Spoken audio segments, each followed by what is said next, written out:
Halo semuanya, bayangkan Anda lagi berdiri di ambang krisis yang paling menakutkan dalam hidup Anda.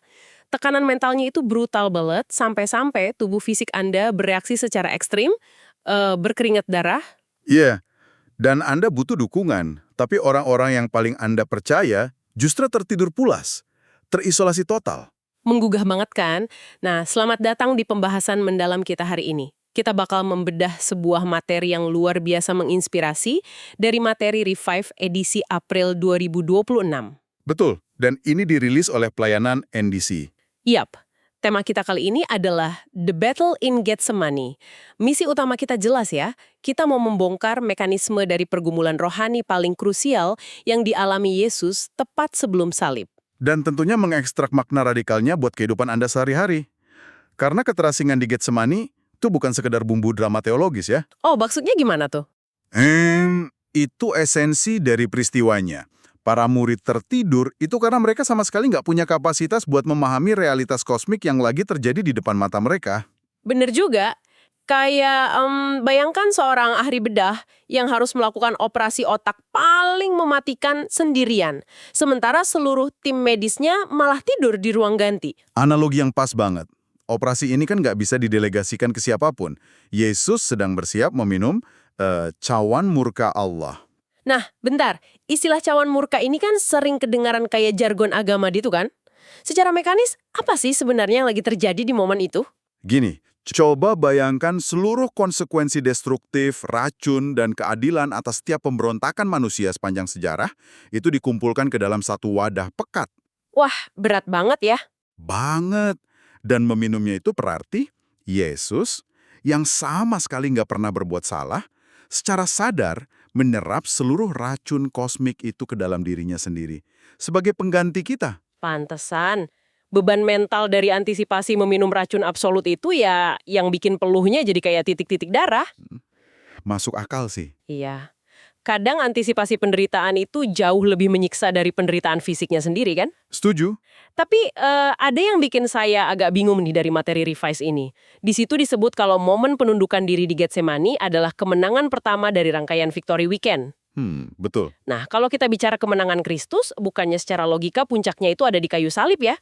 Kenapa malah taman ini yang disebut titik kemenangan? Karena pertarungan kehendak yang sesungguhnya itu terjadi di taman tersebut, bukan di atas salib. Salib itu tempat eksekusinya. Oh, wow. Berarti Getsemani itu momen penentuannya ya? Tepat. Penulis materi ini tuh bikin sebuah kontras yang sangat brilian antara dua taman, yaitu Taman Eden dan Taman Getsemani. Bentar-bentar. Gimana mekanisme penghubungnya tuh? Bukannya dua peristiwa ini terpisah ribuan tahun ya? Memang, tapi Eden adalah tempat umat manusia menghadapi ujian ketaatan pertama mereka. Dan manusia pertama, si Adam, gagal fatal. Karena dia milih egonya sendiri ya? Betul. Adam pada dasarnya bilang, kehendakku yang jadi. Hasilnya kan sistem dosa masuk dan merusak dunia. Saya mulai paham arahnya. Secara teologis, Yesus kan sering disebut sebagai Adam yang terakhir kan? Nah, itu dia. Di Getsemani, Yesus sedang mengambil ujian ulang dari tes yang sama persis. Bedanya, di tengah tekanan yang jauh lebih absolut, dia lulus ujian itu. Jadi dia secara harfiah membalikan kegagalan di Eden dengan menundukkan ego manusiawinya. Wow, luar biasa. 2 ayat 42 dan Matius pasal 26 ayat 39. Buat Anda yang mendengarkan, perhatikan baik-baik. Resolusi ini, bukan kehendakku tetapi kehendakmu yang jadi. Merinding dengarnya. Bukan kehendakku, tetapi kehendakmu yang jadi. Kalimat itu bukan sekedar ucapan pasrah orang kalah. Betul, itu proklamasi perang melawan ego ya.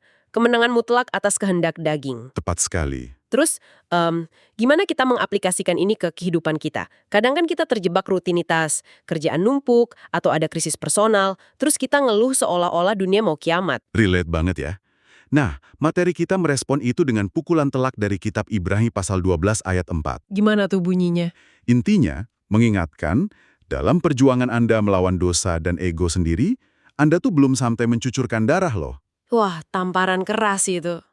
Seringkali kita lihat kesulitan itu cuma sebagai gangguan atau penderitaan aja ya. Iya.